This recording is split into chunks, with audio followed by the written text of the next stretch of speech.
Welcome back नाजरीन। आगे बढ़ते हैं अपने अगले सेगमेंट की तरफ। हमारी जिल्द का खूबसूरत तरोताज़ा और निखार का होना हर एक की ख्वाहिश है। जैसे जैसे उम्र बढ़ती है, यानी आप 40 या 45 से ऊपर जाते हैं, तो जिल्द ढीली या लटकने लगती है, या कह लें झुर्रियाँ पड़ने लगती हैं। और फिर समझ लें हर एक को झुर्रियाँ पड़ने या जिल्द की चमक ख़त्म होने का खौफ तो है ही।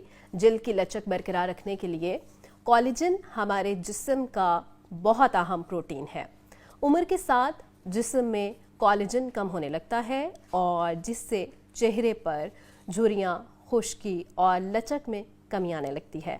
कोलेजन की कमी के अलावा दीगर कौन सी अवामिल हैं जो हमारी स्किन की ख़राबी का बायस बनते हैं, और मार्केट में दस्तयाब कोलेजन सप्लीमेंट्स कितने फ़ायदेमंद साबित हो सकते हैं।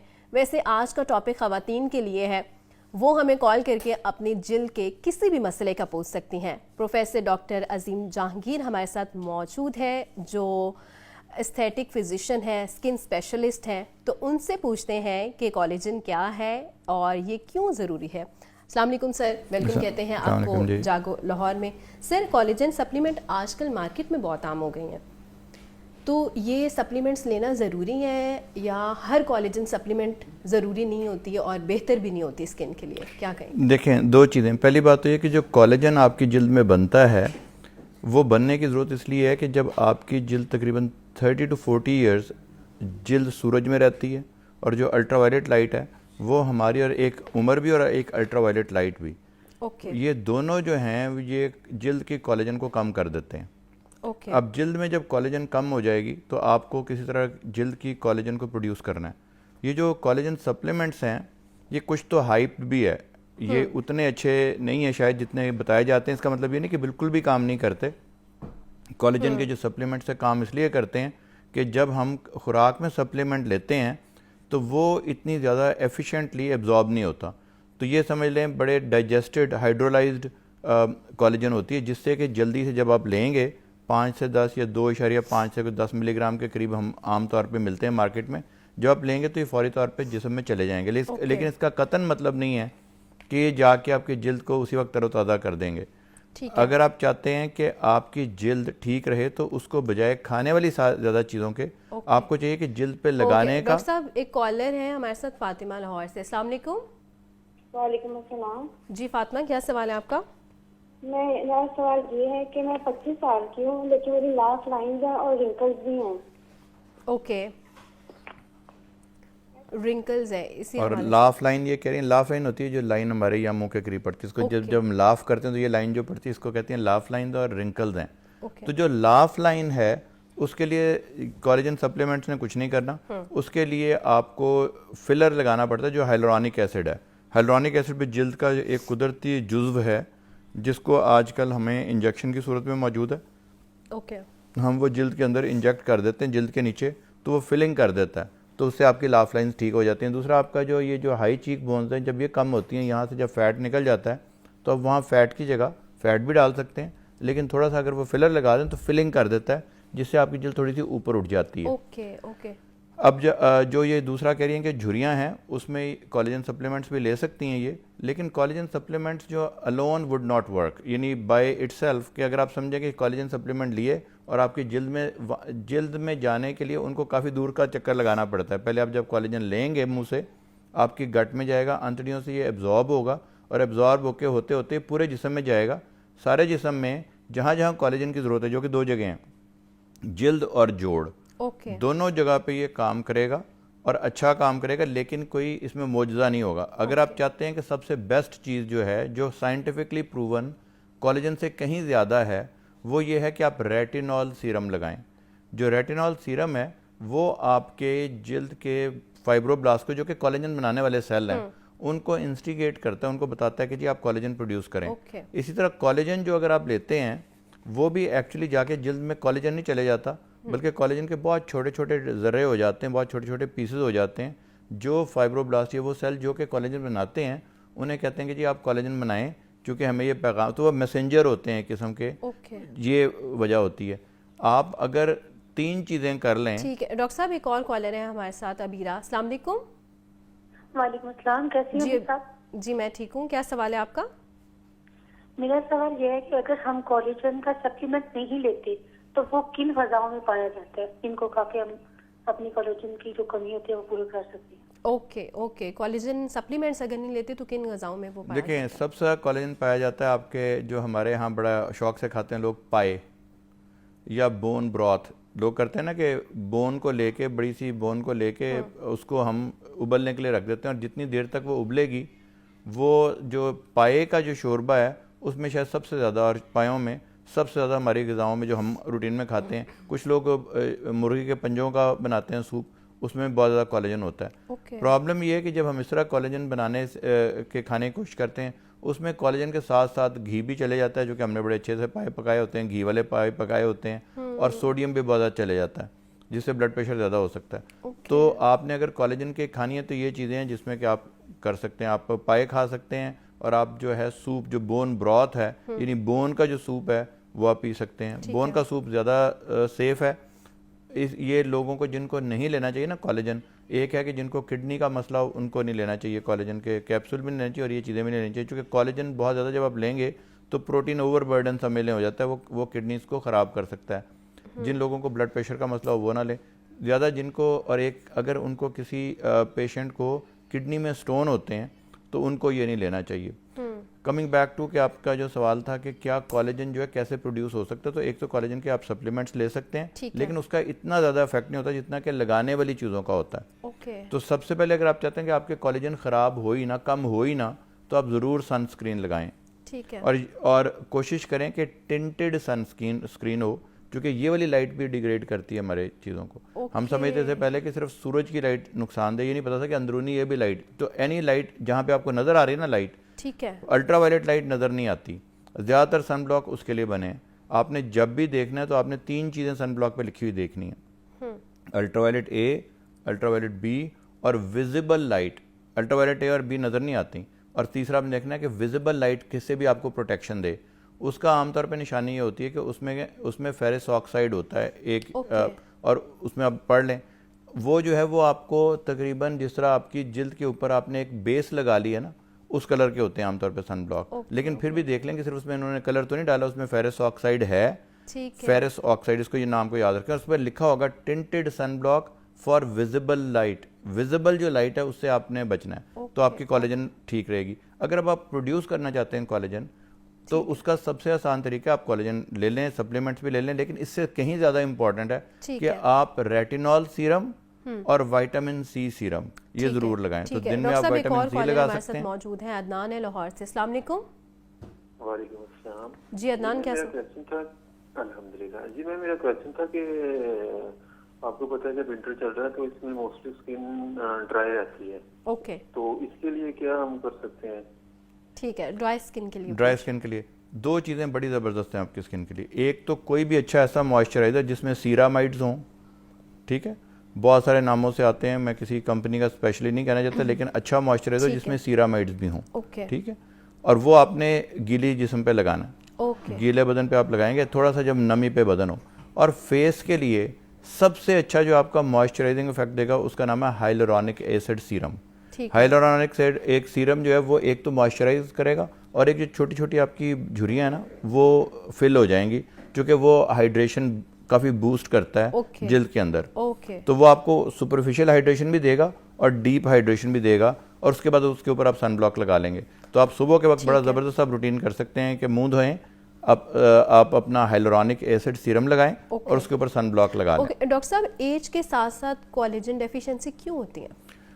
2 चीज़ें। एक तो ये है कि आपकी जो सेनेसेंस यानी बूढ़े होने लग जाते हैं आपके सेल्स, जो जितना पहले कोलेजन बनाते थे कम बनाते हैं। और जो जिल्द की जो हमारी स्किन की जहाँ झुर्रियाँ जो पड़ती हैं, आपने देखा होगा पूरे जिस्म पे झुर्रियाँ नहीं पड़ती हैं, जिल्द पे क्यों झुर्रियाँ, फेस पे क्यों झुर्रियाँ पड़ती हैं, हाथों पे क्यों पड़ती हैं? क्योंकि यहाँ पे जो लाइट है, जो सूरज की लाइट जिसको अल्ट्रावायलेट लाइट कहते हैं, वो जब पड़ती है जिल्द पे तो वो कुछ ऐसे एंजाइम्स बनाती है जो कोलेजन को तोड़ देते हैं। इसको मैट्रिक्स मेटालोप्रोटीएजेस बोलते हैं। वो जब पड़ती है जिल्द पे तो वो ऐसे एंजाइम्स बनाती है जिससे कि वो कोलेजन को तोड़ना शुरू कर देते हैं और कोलेजन आपकी कम होना शुरू हो जाती है, इसलिए जिल्द बारीक हो जाती है। आपने देखा होगा जो ही कोई बूढ़े होते हैं लोग, तो कहीं थोड़ी सी भी ठोकर लगे तो उनके नील पड़ जाते हैं। वो जो नील पड़ते हैं वो इसलिए पड़ते हैं कि कोलेजन की सपोर्टिंग मटेरियल जो है जिल्द का वो कम हो गया, तो अब आपका तो उसके लिए भी आप जो रेटिनॉल सीरम है इवन आप अपनी बाजुओं पे लगा सकते हैं। तो 3 चीज़ें, रेटिनॉल सीरम, अच्छा सन ब्लॉक, आपका हाइलुरोनिक एसिड सीरम हाइड्रेशन के लिए, और आखिरी जो चीज़ है जो कि बड़ी इंपॉर्टेंट और लोग उसको अंडर एस्टिमेट करते हैं वो है विटामिन सी सीरम। तो वो आपने देखना है क्योंकि 30% जो मैक्सिमम है वो हो ताकि कुछ ना कुछ जल्द में जाए।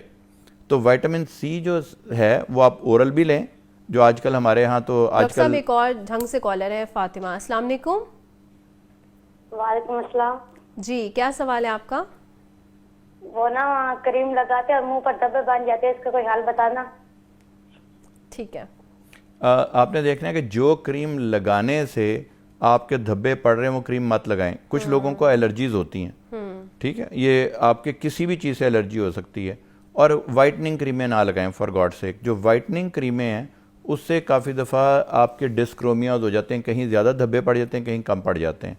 तो आपने वाइटनिंग क्रीम का कम से कम इस्तेमाल करें, ख़ास तौर पे अगर वो कोई मेडिकेटेड नहीं है। उसके ऊपर लिखा देखें कि किस कंपनी की बनी हुई है, कहीं शालमी में तो नहीं बनी हुई, लोगों ने खुद से तो नहीं बनी। और बहुत सारी कंपनियां जो हैं, अभी एक पेपर पब्लिश हुआ जिसमें कोई 80 to 90% जो पाकिस्तान में वाइटनिंग क्रीम में बन रही हैं उनको टेस्ट करवाया गया PCSIR से, लेबॉरेटरी से, और पता ये चला कि उसमें 80 to 90% क्रीमों में जो है आपका स्टीरॉयड है या मरकरी है। अब लोग कहते हैं गवर्नमेंट इसको बंद करे। मैंने कहा गवर्नमेंट ने कब आपको कहा कि आप क्रीमें पहले लगाएं?